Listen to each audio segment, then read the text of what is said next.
प्यारे विद्यार्थियों, अपन जैव अणु चैप्टर को आगे बढ़ाते हुए मैंने आपको कल स्पष्ट किया था कि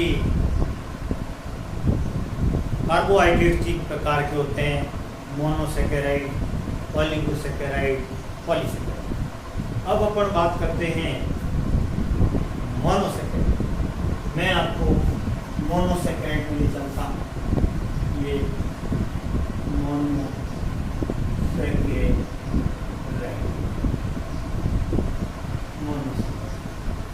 देखिएगा, मोनोसैकेराइड की पहले परिभाषा लिखता हूँ। वे सरल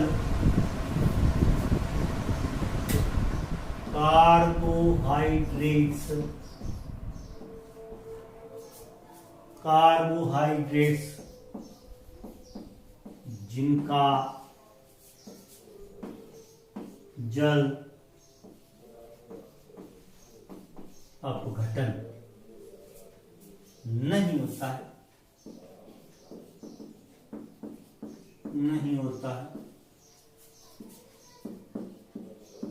मोनोसैकेराइड कहलाते हैं। मोनोसैकेराइड कहलाते हैं। देखिए, मोनोसैकेराइड सरल इकाइयां होती है। इनमें ग्लाइकोसाइडिक बंध नहीं होता। जिनमें ग्लाइकोसाइडिक बंध नहीं होता उनका जल अपघटन नहीं होता। जल अपघटन का मतलब होता है जल के साथ में क्रिया करके वो सरल कार्बोहाइड्रेट्स में बदल जाते हैं। उस क्रिया को जल अपघटन कहते हैं। ये जल अपघटन की क्रिया मोनोसैकेराइड नहीं होती। मोनोसैकेराइड जल अपघटन की क्रिया नहीं होती। अब ये मोनोसैकेराइड, पहले तो मैं मोनोसैकेराइड की विशेषताएं लिखूंगा, मोनोसैकेराइड के गुण। तो मोनोसैकेराइड के गुण,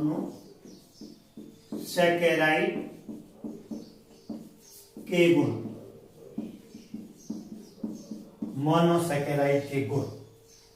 पहला मोनोसैकेराइड का गुण होता है यह एल्डिहाइड अथवा कीटोन समूह युक्त होते हैं, कार्बोनिल समूह में पाया जाता है। कार्बन की संख्या 3 से 7 तक होती है, जो मीठे तथा क्रिस्टलीय ठोस होते हैं। ये मीठे तथा क्रिस्टलीय ठोस होते हैं। ये जल में विलेय हैं। जल में विलेयता का कारण इनमें पाए जाने वाले OH बंध और जल के मध्य हाइड्रोजन आबंध होता है। हाइड्रोजन आबंध होता है। लगभग प्रकृति में 20 प्रकार के मोनोसैकेराइड उपस्थित होते हैं। अपने को 20 प्रकार में नहीं जाना है, 20 प्रकार के होते हैं। अपने को 2 प्रकार पढ़ने हैं केवल। मोस्टली इसके उदाहरण ग्लूकोस है, फ्रुक्टोस है, मेनोस है, लैक्टोस है। ये इसके एग्जाम्पल होते हैं मोस्टली। तो मैं मोनोसैकेराइड के गुण लिखता हूं। पहला गुण है यह कार्बोनिल यौगिक होते हैं। कार्बोनिल यौगिक का सीधा सा मतलब है इसमें एल्डिहाइड और कीटोन ग्रुप होता है। एल्डिहाइड यानी CHO कह दो या C डबल बॉन्ड OH कह दो। 11th में क्रियात्मक समूह के बारे में चैप्टर 12 में अपन ने अध्ययन किया है। 12वीं क्लास जो है उसका चैप्टर 12। और कीटोनिक समूह ये होता है। ये कीटोनिक, इन समूह, दोनों समूह को क्या कहते हैं? कार्बोनिल समूह कहते हैं। कार्बोनिल समूह, ये कार्बोनिल समूह के बारे में बता रहा हूं। ये कार्बोनिल समूह कहलाते हैं, अर्थात एल्डिहाइड व कीटोन समूह मोनोसैकेराइड्स में उपस्थित होते हैं। पहली विशेषता। दूसरी, कार्बन संख्या 3 से 7 तक होती है। किसमें? मोनोसैकेराइड। तीसरी, यह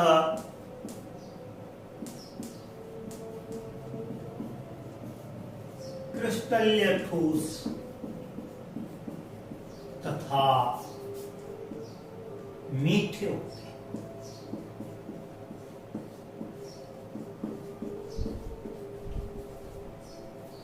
चौथी विशेषता, यह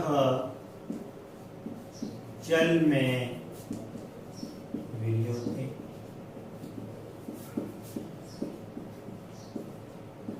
इनकी विलेयता का कारण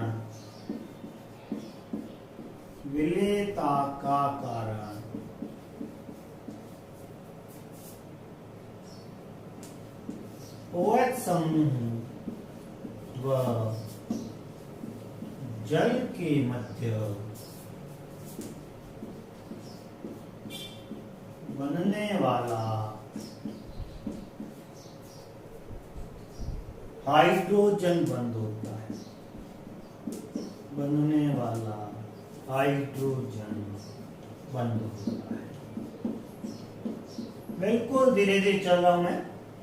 पहला देखिए, कार्बन यह कार्बोनिल यौगिक होते हैं। कार्बोनिल यौगिक मैंने स्पष्ट कर दिया, ये एल्डिहाइड और कीटोन समूह युक्त होते हैं। दूसरा, कार्बन की संख्या 3 से 7 तक होती है। कार्बन एक सीधी चेन में जुड़े रहते हैं। तीसरा, ये क्रिस्टलीय ठोस तथा स्वाद के मीठे होते हैं। चौथा, ये जल में विलय होते हैं और इनकी विलयता का कारण इसमें पाए जाने वाले OH समूह व जल के मध्य बनने वाला हाइड्रोजन बंध होता है। एक और नहीं, तो ये विशेषता में नहीं कह सकते, फिर भी इसी के अंदर लिख देता हूं। प्रकृति में 20 प्रकार के मोनोसैकेराइड पाए जाते हैं।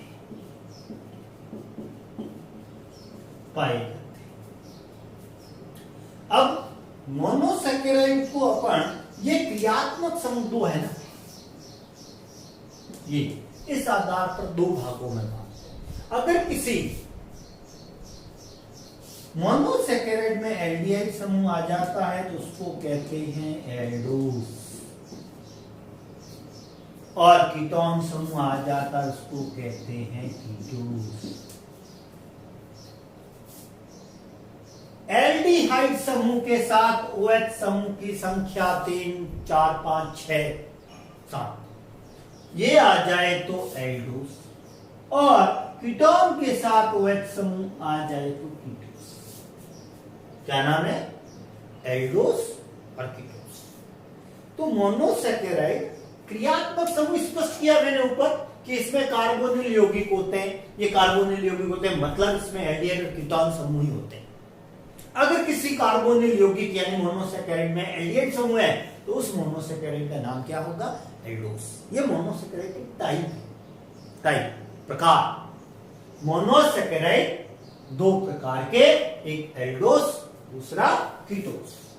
अब मैं हमें आपके स्पष्ट करता हूं कितने प्रकार के मोनोसैकेराइड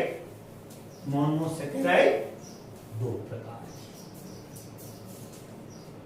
यहां लिखूंगा मोनोसैकेराइड के प्रकार।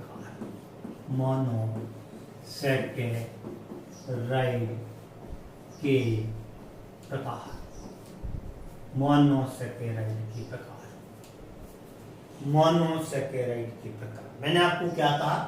मोनोसैकेराइड को दो वर्गों में बांटा जाता है। 2 टाइप्स ऑफ मोनोसैकेराइड्स होते हैं। पहला जो है, फर्स्ट जो है, वो है एल्डोस। एल्डिहाइड, कार्बन श्रृंखला में एल्डिहाइड समूह और साथ में OH हो तो एल्डोस, और कार्बन श्रृंखला में कीटोन समूह हो और उसके साथ में OH हो तो कीटोस। इसमें एक बात मैं और स्पष्ट कर दूं, एल्डोस के अंदर एल्डिहाइड का कार्बन फर्स्ट नंबर पे आएगा श्रृंखला में। कार्बन चेन जो होगी उसमें पहले नंबर पर आएगा एल्डोस में एल्डिहाइड का कार्बन, जबकि कीटोन जो होता है वो द्विसंयोजी समूह होता है। इन दोनों साइड में कार्बन चेन जुड़ सकती है, इसीलिए वो प्रथम स्थान को छोड़कर कहीं भी आ सकता है, पहले स्थान पर नहीं आएगा कभी। कार्बन चेन के फर्स्ट जो स्टेज है या पहली जो स्थिति है, कार्बन चेन का सिरा है, उस सिरे पे नहीं आएगा कीटोन का कार्बन, वो बीच में जाएगा। वो कहीं जा सकता है 2 नंबर पे, 3 पे, 1 पे नहीं आ सकता, बस 2 पे जाए, 3 पे जाए, 4 पे जाए, 5 पे कहीं नहीं जा सकता। तो मोनोसेकेराइड के प्रकार कितने बताए मैंने आपको? 2। पहला कौन सा? एल्डोस।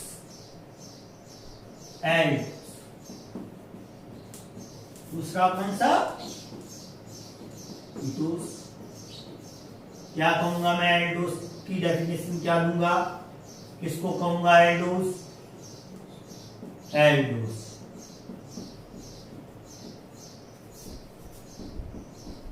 वे मोनोसेकेराइड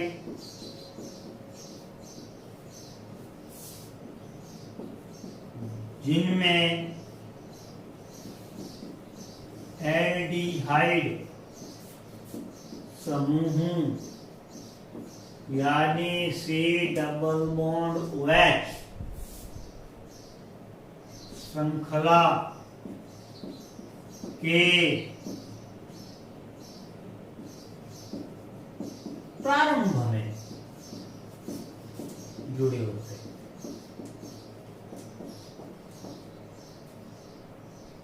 एल्डिहाइड समूह श्रृंखला के प्रारंभ में जुड़ा होता है, एक ही होता है, इसलिए अपन बहुवचन नहीं लगा सकते, जुड़ा होता है। क्या है ये? अब इसमें टाइप कार्बन श्रृंखला के आधार पर होते हैं ट्रायोस, टेट्रोस, पेंटोज, हेक्सोज। अब यहां ओस तो क्यों लगाया अपन ने? OH की संख्या 3, 4, 5, 6 होती है तो ओस लगाते हैं। अब यहां ओस के साथ में एक शब्द हेक्सोज है, जैसे तो हेक्सो एल्डोज यानी हेक्स यानी 6 कार्बन, पहले मैंने चैप्टर में बताया था। एक्स यानी 6 कार्बन, एल्ड यानी एल्डिहाइड ग्रुप और ओस यानी OH। तो इस प्रकार से ये एल्डोस की बात है। एल्डोस का एग्जाम्पल आप लिखना चाहो तो मोस्टली ग्लूकोज, ये अपन पढ़ेंगे। जैसे लंबे चौड़े एग्जाम्पल मैं नहीं दूंगा, जैसे ग्लूकोज। अब दूसरा मैं लेता हूं कीटोस।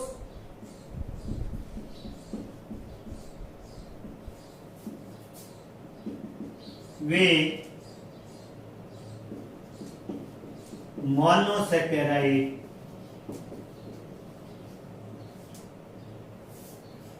जिनमें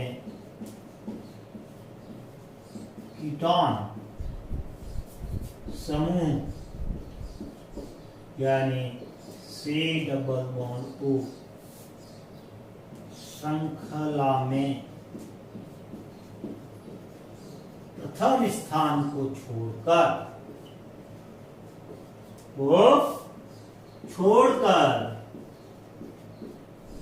कहीं भी उपस्थित होता है ने क्या कहते हैं? जैसे एग्जाम्पल, क्योंकि ये 2 ही अपन पढ़ेंगे, कौन कौन सा? ग्लूकोज और फ्रुक्टोज। इस प्रकार से मैंने आपको मोनोसेकेराइड की डेफिनेशन, उसके बाद उसके गुण यानी कि उनकी विशेषताएं और उसके प्रकार बताया। 2 प्रकार, एल्डोस और कीटोस। एल्डोस के अंदर अपन पढ़ेंगे ग्लूकोज। ग्लूकोज को आप दूसरा नाम क्या दे सकते हैं? हेक्सो एल्डोस। और फ्रुक्टोज को क्या कह सकते हैं? हेक्सोकीटोस।